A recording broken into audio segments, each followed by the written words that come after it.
Good morning and welcome to Inspiring Careers. And today I am delighted to say we are in the presence of what I would describe as FMCG royalty, and a gentleman that I had the pleasure of sharing a flat with in Edinburgh, playing football with. And I'm delighted to say that I helped him with another wonderful lad, Stuart Irvine, get his first gig at Procter Gamble. So technically that is my first placement ever as a headhunter. Vince Robinson, welcome to Inspiring Careers. Great to be here, John. It's a long time since I've been back in Australia, and how much it's changed. It's what a place. Now you're enjoying your sojourn down here over the last couple of days, and Well, as you know, I've been here since Sunday with Yes. my sister and daughter and my wife, Kerry, and we're here to run the marathon on Sunday. yes, And, Claire, myself, and Lauren were running in honour to raise funds for my dad, who passed away earlier this year. You Yes. know him very well. So we signed up. I got a place, and the others came. And so we're looking forward to today. I finished my 500th mile just short of the Opera House this year. So, the song says, I'll walk 500 miles Yes, and 500 more. yeah. Well, I'm just hoping to get around 26.2 on Sunday. Oh, very good, very good, very good. Now I will say once again, I will look at the camera. I've had the pleasure of knowing Vince's mum and dad and his family for many years, and I used to call his dad Cookie because he looked like the gentleman from A Country Practice, which was one of my mum's favourite shows. And I will say, sadly, he's not with us, but he was a wonderful man, and he was certainly very nice to me when I was at uni in Edinburgh. And that brings us on very nicely to why we are wearing these football strips, because your dad was a wonderful Hibernian supporter, yeah? He is and was, and brought us all up. The story is I was born at 12 o'clock Yes. in 1967, and he was in the ground at 3 o'clock. And you might think, okay, there's not much you can do in the first hours of a new baby, but I was baby number 4. Okay, So yeah. he had his priorities right, and he was a Hibs man right up until his final days. And he got to see a great run from the team to close out last season. And his last game against the Hearts had us winning. But yeah. And I will admit that I am a Celtic and Man City supporter, and we went to many Celtic and Hibs games together during the years. So that takes us on nicely to talking then about your career. Procter & Gamble, joined out of uni. Yep. I guess like yourself, P&G did a great job of coming back to university and looking for people who were movers and shakers on campus. And, Yes. the work you did with the football club, and I came in a little bit behind. Stuart obviously was heavily involved in rugby, and we were kind of headhunted on campus. Yes. So for a final year, I had my job sewn up by December. I didn't really know what I was going into, and they did a really great job of disrupting my comfort level by taking me out of Edinburgh, where I'd lived for 22 years, and put me down in London and giving me a section of cash and carries to manage, which, as anybody knows, the cash and carry business in the UK is largely run by really entrepreneurial Asians. So I quickly had to adjust my Scottish accent so that they could understand what I was saying. But those were great times. Yes. Well, I think, to be fair, I think the lads will still have to put subtitles on my version of the podcast. You've got a very posh Scottish accent these days, so we'll run with that. Let me ask you this, and I'm being sycophantic because we've been friends for 30 years. You've had the most wonderful career, which we're going to talk about today, right? Has your career been important to you? It has. And I think that starts with, I looked at, my mum and dad both worked all the way up until they're 70. So there's a really fantastic work ethic in our house. Yeah. And certainly when it came to, I was the first in the family to go to university. Many have gone subsequently. But I looked at the sacrifices that my mum and dad made and it gave me that opportunity. Yes. And you've always got that on your shoulder saying you really don't want to mess up, because they made the sacrifices to get you on your way. And, I'd say that about me. I had a couple of brothers that were in the music industry. My father was absolutely fantastic in supporting them follow their dreams. And, as my sister embarked on her career again, just fantastic support as we're plotting our own pathways. We all do different things, but that was at the back of, you've got a little bit more responsibility than just what you want to do. And then obviously, you get married and you have children, and that takes up another level because you then own that responsibility for them. Yeah, and certainly in terms of your background, this is a very interesting question. I'm going to hit you this ad lib. A lot of the young, and I'm going to use the term working class people, and I'm going to use that throughout the world, tend to get intimidated when they start working in these corporate worlds. Were you all right? Were you able to start mixing with senior people or people from different socioeconomic backgrounds? Yeah. I mean, I could laugh because my girlfriend at university, and she knocked a few edges off me back in the day. Yeah. But one thing that I've and I would say as a lesson, there's a guy I worked with at P&G called Duncan Anderson, sadly no longer with us. But when he was talking to a bunch of graduates about coming in and starting their career, he had this 10-point checklist, and number one on it was get a guru. Yes. And so I've, I was 3 years into my career when he crystallized it. But the one thing I was really big on was networking, getting people to mentor you, give you advice. And that whole, get a guru, it's lived with me throughout my career. And it's actually, if I think about it, if you invest in relationships and conversations with people that might not be relevant immediately, it's amazing how those come back and bear fruits in the long run. And I could point to any number of mentors or gurus that I've had at different, it's not the same person all the way through. Yes. As I was making my way with a P&G, a chap called Moulter gave me just great inspiration in terms of how do we manage these big customers. Yes. Similarly, when I went to the States, and there's a number of people that I can point to that I get alongside, I understand what their advice is, and then, I'll put my shape and spin on it. But having that backdrop of mentoring and influencing has been really something that I've invested in heavily through my career. And as I got to senior levels, John, the best thing was, people say it can be quite lonely at the top, and it can be. But then your gurus are people in your organization. There's a guy I worked with, Hondo, in the United States. He knew every customer in the United States when I went there. And so I learned tremendously on his experience and his network. And so, there's all sorts of people around that are going to help you along your way, but you got to invest the time to find them. Well, you see, once again, this is fascinating for our audience because, especially for the younger generation, did that mentoring and the guruship, did that evolve naturally because you're very sociable, or did you decide I need to put a couple of hours every month? How did that evolve? And you're allowed to be devious and tell us, right? Well, the non-PC is, I spend a lot of time at hotel bars and I look at how I got the job to move to the United States or got on the short list was, I'd invested in getting to know some of my American counterparts. And it wasn't because I wanted to go to America. I just liked hanging out with them, and they tended to be in the bar in Montreux late at night. And then when the opportunity comes up for the Walmart job, my name gets put forward by a chap called Tim Brown. 7 days later, I'm on a plane, I'm interviewing, and then I get the role. So there is a high level of serendipity. But I also did invest, and hopefully you'll cut this out so Kerry doesn't know that every time I was in Switzerland, I was, propping up some bar somewhere. Well, the good news is that the lads won't edit it as I look over at Jake, because that's an important story. We're all human, remember? Now, run me through then. You did, 10 or 12 years at Procter & Gamble? I did. Okay, so quick synopsis of the journey there. It's classic. We all join P&G out of university and we say 2 years, take the training and run.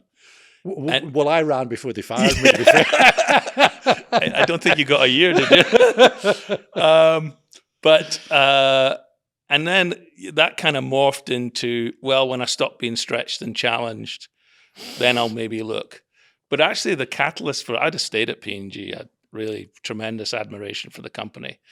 But So I went through, was running a big business leading their business for Sainsbury's in Summerfield, but I was in my late 20s, Yes. and the levels above me weren't going anywhere. So I was fortunate they gave me a 2-year broadening assignment to go to the United States.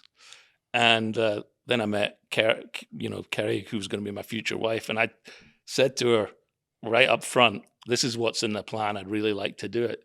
So we went to the US with P&G. We spent 2 brilliant years there. And we came back and got married. But, and we'll talk about dual careers in a minute, but Kerry kind of sacrificed, because back in the day, the traveling spouse couldn't get a work permit. Okay. So she couldn't work, and she had a good career with her company, and so we had Katie. So the 2 years were not wasted.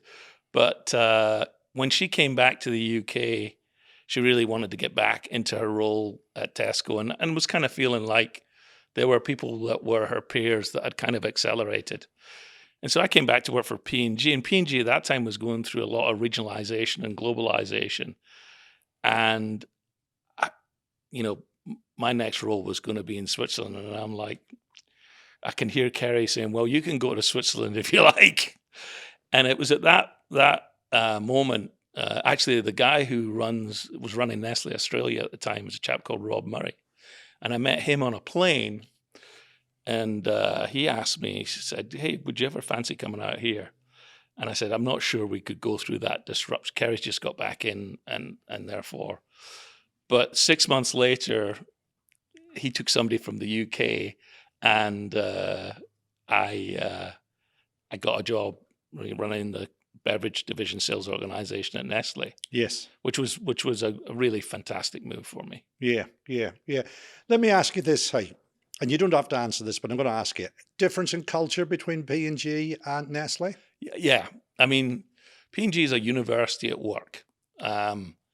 And I used to say to the guys and I'm still I live in Arkansas. You can't, a lot of my good friends either have retired or still heavily invested in P&G. And the quality of their people is amazing. And they don't know sometimes how good they are. That actually can cost them on the other side when they have to go out into a business where they've not got that same level of challenge. Yes, yeah. So nothing but admiration for them. But P&G was globalizing and trying to conquer the world from a one-size-fits-all. Nestle's completely the opposite. Nestle is essentially a multi-local company. Nestle's been international since the 1860s because it basically outgrew that flat piece of land between the edge of the lake and the mountain in Vevey. And so you go into a Nestle organization, they really, because it's, food it's what we eat. Yes. Yeah. It's hyper local, and the whole culture is more, let's aggregate locally to win globally. Whereas P&G was trying to, leverage globally. The answer lies somewhere in the middle. And I spent 30 years trying to figure out where that middle was. But yeah. Both tremendously successful companies, but with different approaches into how they go to market. And the last thing I'd say is, P&G's purpose, values, and principles are printed on every card for every new employee, as are the Nestle leadership and management principles. But I think what Nestle does differently is they have a healthy sense of pragmatism. Yes. And that's what makes us assess the situation and take the right next step for that particular situation. Yeah. I've always seen you as a lad who's been incredibly successful. Have you had any challenges in your career? Always. Yeah. Any disappointments, for want of a better word? Yeah, I've been involved in a couple of businesses where, we set a plan and it didn't come off. And, there's been a couple of times where I thought, I'm not sure I'm going to survive this. Okay. Yeah. But at that point, you have to get back into the core of, okay, what was the problem? And if you can really clearly articulate the problem that's caused the results of, then you've got half a chance of designing the right solution. Yes, yes. And so, you just get to the core of, what made you successful in your career was good problem solving, good communication and alignment, and this whole ethos that, don't complain. You got to organize and mobilize and try and improve the outcome. But I've been, near to businesses that, going through a turnaround, and that's another different ball game. Well, to be fair to yourself, you've always been, and I'm obviously biased because I loved your family, your dad, mum, etc. You're a lad with a lot of humility and also a lot of charisma. You've managed some very complex sales teams across different geographies. How did you do that? And are you a good leader? Well, I know you said you might ask me that question, and I would say you have to ask the people that work for me if I was a good leader. But I try to be fair. I learned back in the early days it was like it used to be a 3E model of leadership, which was all about envision, energize, enable. And then I've added two more, which is about engagement. Like you got to communicate and get people, involved in what you're doing as opposed to just going off and doing it yourself. And the last piece for a sales organization is all about execution. Yes. Okay.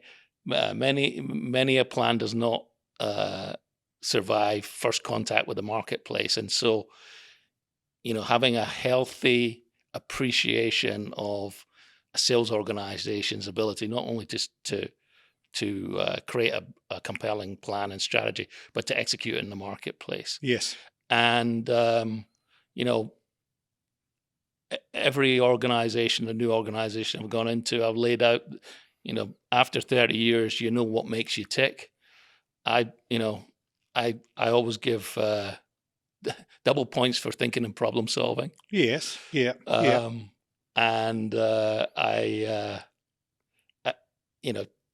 I'm more interested in what's right than who's right. And what that means is, it'd be very easy for me to recruit in my image, all the same people. But I remember a guy telling our soccer coach back in the day that we were both great players, but he said he couldn't carry too many Glenn Hoddles in the team. And that's been one of the big lessons that I've learned on the way through is, if you close your mouth and open your ears, you're going to get a better performance out of your team, and you're going to get better results. And integrating all those, different viewpoints, you always build a better solution. Now, I've got about 10 different questions evolving from that particular prognosis. Curiosity again. P&G, Nestle, we suffer in the IT game these days from a lack of training and continuous training and investment in both junior and senior executives. All through your career, did those organizations put time into training and developing you? Absolutely. Okay? Absolutely. And, the first 2 years, there's a slew of courses you can, and I coined the phrase which you being a horse racing fan, a course jockey. Yes. People that go on every course, and it's like, okay, what's that doing for them? Are they just going on courses for courses' sake? So I was very selective on what I did. Some I had to do, but there's a few that, Stephen Covey's 7 Habits of Highly Effective People. Yes. Just was transformational for me at an early stage of my career, helping me get myself organized so I could help. Can I interject there and say that, did you mention that deliberately because I'm doing a review on it in my careers channel? Is that purely a coincidence? It's purely a coincidence. Okay. Yeah. And then I think it was Deming who did Total Quality Management. And that's where you're encouraged to say, like, what's doing the right thing right, so you don't have rework and waste. And so quite a lot of the folks that have worked for me will know that I quite often just draw a Boston Consulting 2x2 to define where does what we're trying to do fit in this matrix. I've had various, what I call leadership interventions, where you go away with a group of leaders that they're trying to do, and those have always been. It just nourishes you. It gets you. I remember being sent to China with Nestle and spending a week in China and seeing how new the infrastructure was, how many people there were, going into the second, third, and fourth tier cities to see, how developed they weren't.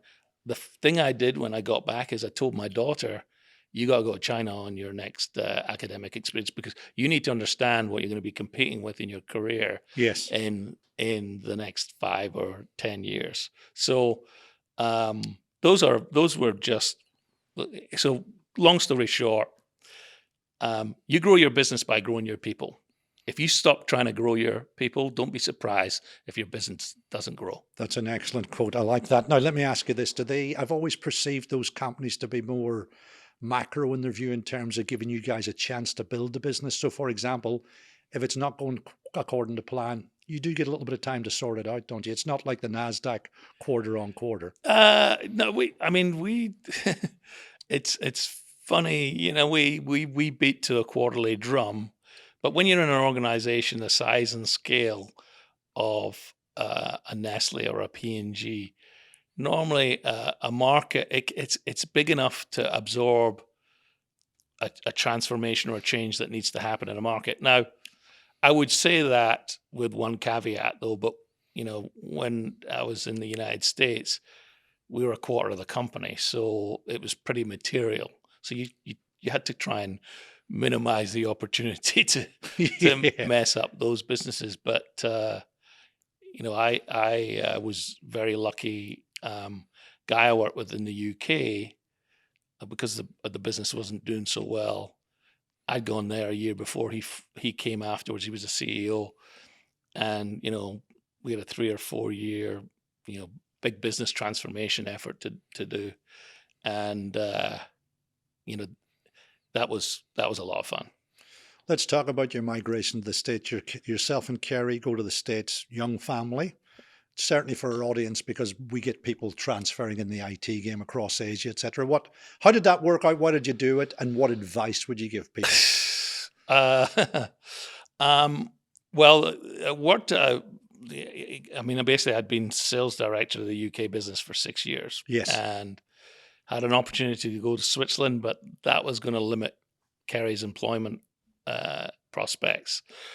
So it wasn't really an option. And then there was an organization change. We were not a terribly customer focused organization. And then Walmart, who were fed up dealing with various divisions and categories, said, you guys got to get better organized. So we created a global team, and the first team leader went in and set it up. And then a year later, he got moved into a category business. Yes. And they were looking for a successor, and that's where my name was surfaced by one of my Your drinking buddies. From Harry's bar in Montreux. And so I went over, I interviewed with 5 different CEOs over a week, and I got the job.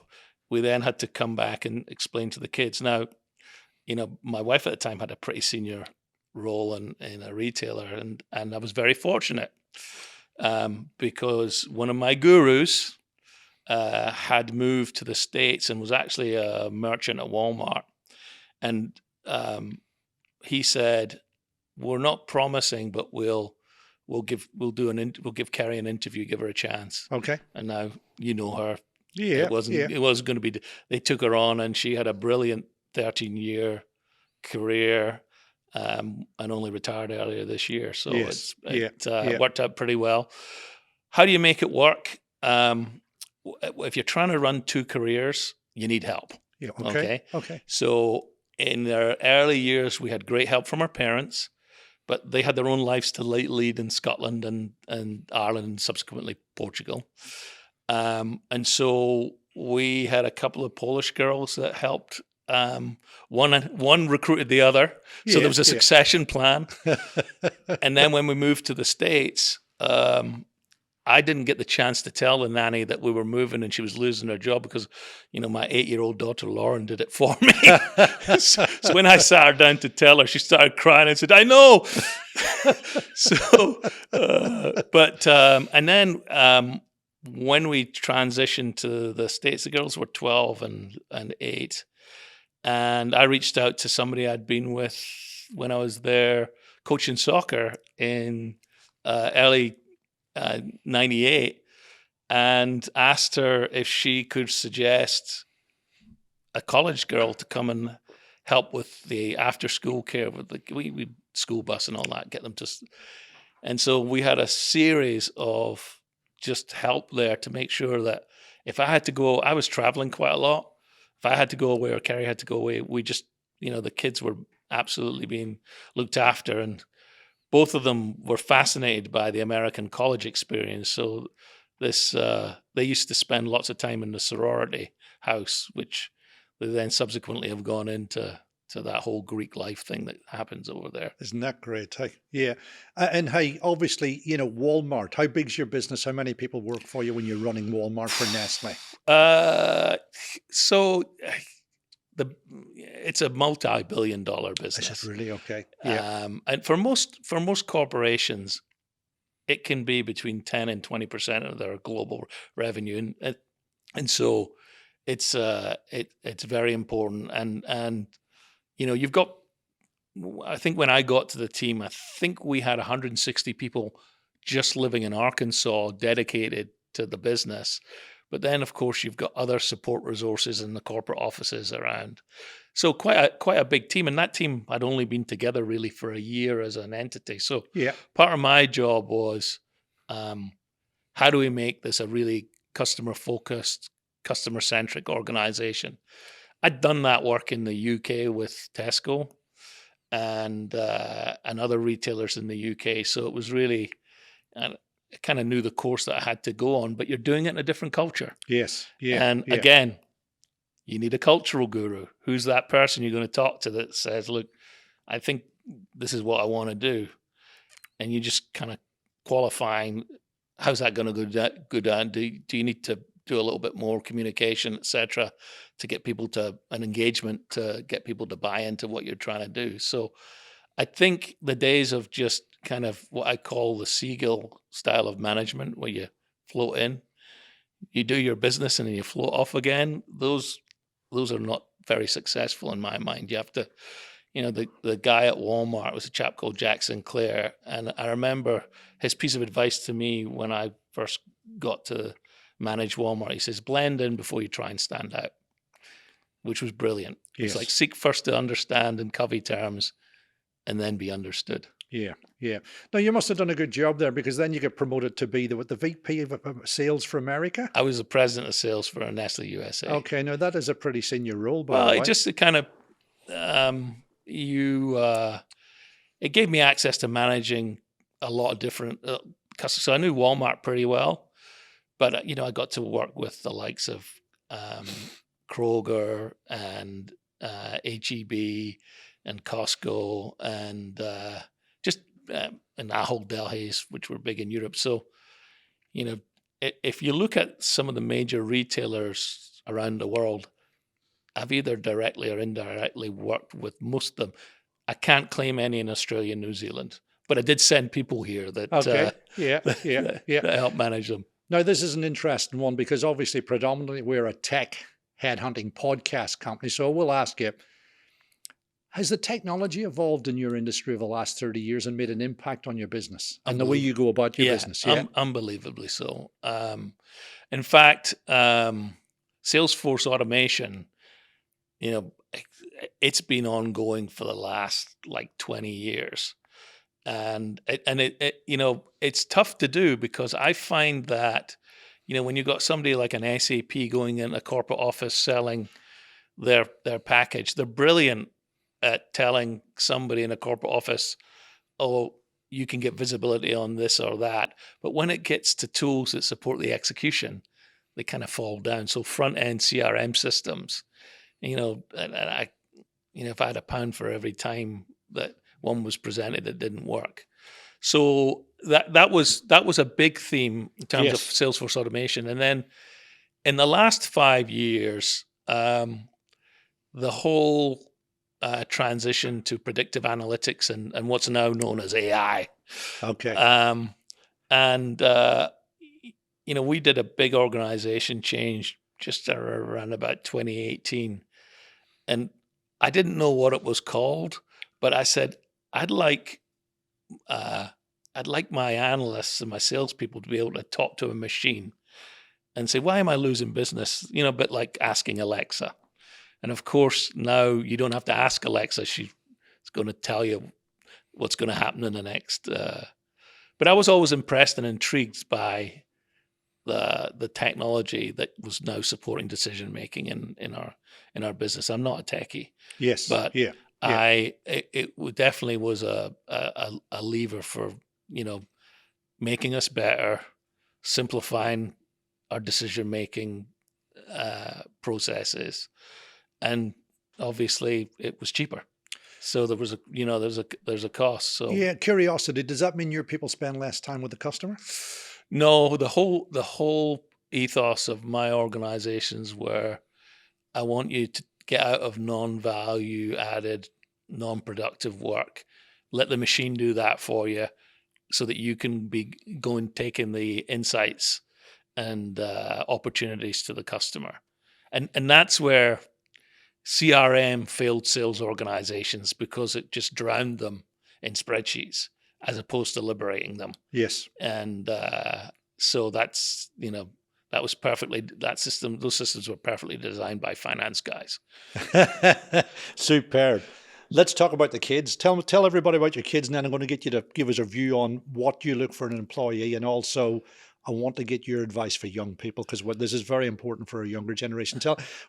And once again, I'm biased here. Tyrone and I had the pleasure of meeting Vince's daughter and her boyfriend last year in Edinburgh, and they were wonderful to my son, so I'm biased. Tell the guys about the kids and what they're up to. Well, they really embraced going to the States, because we'd moved around quite a lot in the UK with various jobs. One decision we did make is, whatever job I was doing in the United States, the kids and Kerry were going to be in Arkansas. And so I would be prepared to commute. So I worked in LA for a couple of years. I was commuting back and forward. We then moved the office to DC, and I had to move there. So then Kerry and I were commuting back and forward. So the girls have been in Arkansas since 2011. They've grown up there. They've got lovely American accents. And Katie was born there, so she's an American citizen. And Lauren just became a citizen this year with me. When the video stopped, I finished singing the national anthem for everybody who's been inducted that day. But they've both come through university. Both could have traveled, but they wanted to go to the University of Arkansas. Both business degrees. Katie's a merchant at Walmart. So she's got a pretty big responsibility there. And Lauren just graduated in May. She did an internship there and has just started in Walmart. So kind of so the boss, in a sense, has influenced everybody's career and got them into her neck of the woods instead of going on the dark side, on what I would call the vendor side. Yeah. Well, they could always do that at a later date, but yeah. I tell you, there's something about, I've seen Walmart change over 30 years, and I never cease to be amazed at that company's ability to transform itself. And even when it looks like something's not going to work, they fail fast and they reinvent and they keep going. So, and you just look at their stock price. I mean, I have tremendous admiration for them. When I was leading the team, we'd come and bring a proposal to them, and they'd take it apart and they'd help us put it back together better for their customer. And so I now can admire them from the sidelines. But Very good. If you want an example of a company that's really transformed itself, they're right up there. You're talking about your team. What do you look for in an employee or a potential employee? Well, I try not to recruit in my own image, and it all depends on because that's probably not good for the employee. But I am looking for somebody who, I said earlier, I really put a high emphasis on thinking and problem solving skills. I want to see somebody that, and everybody says, "Oh, I didn't run this or run that," but everybody's been a leader of something. You start off leading yourself, and then you lead others. So I'm looking for a wee bit of personal leadership Yes. that then leads on to organization leadership. I like curiosity, because curiosity leads to creativity and innovation. And then you've got the people skills, and it's really important to me that, as I said to you earlier, you build your business through building your people, and they build your business for you. And so I like folks that have got a decent track record of developing people, and I say to them, right, okay, if it's a senior leader, where are the people that have gone through your school? Where are they? What are they doing? And I got two roles. I never promoted a problem. I always told them what they needed to do to get promoted, and I never held anybody back from advancing into a career unless they'd been in the job 5 minutes and they needed to experience They weren't ready a few for the next gig. They Yeah, needed to yeah, experience yeah, a few yeah, bumps and how yeah. they responded. And I look around the globe, and I see guys that have worked, and gals who've worked for me, doing really big and interesting jobs, and actually that's one of the most I was going satisfying to say that things makes you can see as a leader. So just on that then, what's the biggest highlight of your career? Is it helping people on their journey? What do you feel is the thing you feel best about? I'm a frustrated centre forward, so Yeah. I get a big kick out of scoring goals, achieving goals, making what I've inherited bigger and better. But I also know that you don't do it on your own. You've got to have a good team around you and a committed team, and so that's been my my focus. And by and large, I'm still in touch with a lot of people that. Well, that's nice that you still give them your time, because they phone you up for advice or come and see you, etc. Advice for young people. Now, let's make it general. You're a very senior. I can't emphasize enough, by the way, this gentleman is a very, very senior executive in the FMCG game. I know that, having worked at Procter Gamble. The jobs that Vince has done globally are very senior and very well respected. Talk about young people. We both love young people. What advice have you got for them? Yeah, I would say, I look back when we joined P&G, it was kind of like, oh, it's a job for life. That depends if they tolerate you or not. Yeah. If you're not too much of a wide boy, yeah. And so young people, if people are watching this before they go into a corporate career, acquiring experiences, whether it be with a sports team, with a society, or volunteering, really important. Those experiences are a good fuel to show a future employer that what you've done in the past is a good indication of what you'll be able to do in the future. Yes. And so I think you have to be very curious as somebody who's about to start on business. Now, the big difference is I see a lot of youngsters kind of hopping around different jobs, and I bet you get a lot of that in tech. I think, and I've always said to people that, you've actually got to go through one or two business cycles so that you can experience the good and the bad and come through it and then set up your successor. And so, I would say rush slowly in trying to chase the dollar or the dime, because I think you get, the longer you're with a place and you show you've progressed, you get this trampoline effect in terms of how you bounce higher. So I was very patient. I took that assignment in the United States in '98. I was doing work that the people in my team used to do, and it was very humbling. Yes. Yeah. But I can say that having done those 2 years and then came back to the UK, that was like a trampoline. It was like I bounced down, and then I probably wouldn't have got the job at Nestle, and I probably wouldn't have got the job running a global Walmart team, circa 10 years later. But I was the guy who had some Walmart experience. Yeah. Let's finish off. Let's finish off. I'm going to give us both a pat in the back in a second, by the way. But let me ask you this: everybody needs to sort of let the batteries out, recharge. What do you do away from work apart from the glorious Hibernian Football Club? Well, that's my passion. I watch every single game. I was in Denmark watching them in person a few weeks ago. I got into running in my early 40s, and so I've run all the world marathon majors. That's why I'm in Sydney. I came out of retirement for this one.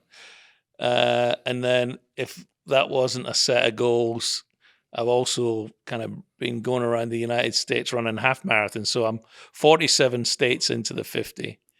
And I live between Florida and Arkansas. And when I'm down in Florida, I play a lot of golf. And when I'm in Arkansas, I play slightly less golf. Yeah.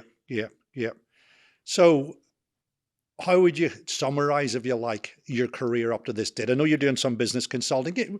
Give me a sort of I love the fact, by the way, earlier that you mentioned something about the best way to predict future performance. That's our Procter Gamble critical incident technique that we learned in the first week, which I still use when I'm interviewing people, believe it or not. Yeah. Summarize your career in several words. What's it meant to you, and why do you feel good about it? Well, it's given me tremendous opportunities to travel and expand horizons. It's created a phenomenal platform for my family. Yes. We've been able to live a relatively nice lifestyle. And so hopefully the kids will say the sacrifices were worth it. But I think at the end of the day, the thing that I still get the most kind of payback from is the people that I've interacted with along the way. So I should really plug my, the boss that gave me the loving kick up the arse when I needed it. I played golf with him in Sydney earlier this week, Rob, and he went on to have a stellar career here. But and I know that if I'm traveling around the world, there's a phone number I can call, and there's somebody that's either helped me or I've helped them, and I love making those connections again. So getting to the level was great, all the trappings that went with it. But at the end of the day, I'm still a Hibernian supporter from Clermiston. So, and in fact, I was going to ask you that. Can we now classify ourselves as respected members of the community? Or is that a big statement? That's a bit like the question you said, what sort of leader are you? Other people judge that, John. Very good, very good. Can I just say to everybody, this was a special broadcast for everybody in the Edinburgh University alumni, all former Edinburgh University students. It's been an absolute pleasure to have Vincent Sidney. He's been one of my greatest friends for the last 30 years. His wife is a wonderful lady, and I hope you've enjoyed the show. We will come back with the next Inspiring Careers podcast over the next couple of weeks, but thanks for your time today. Okay, bye.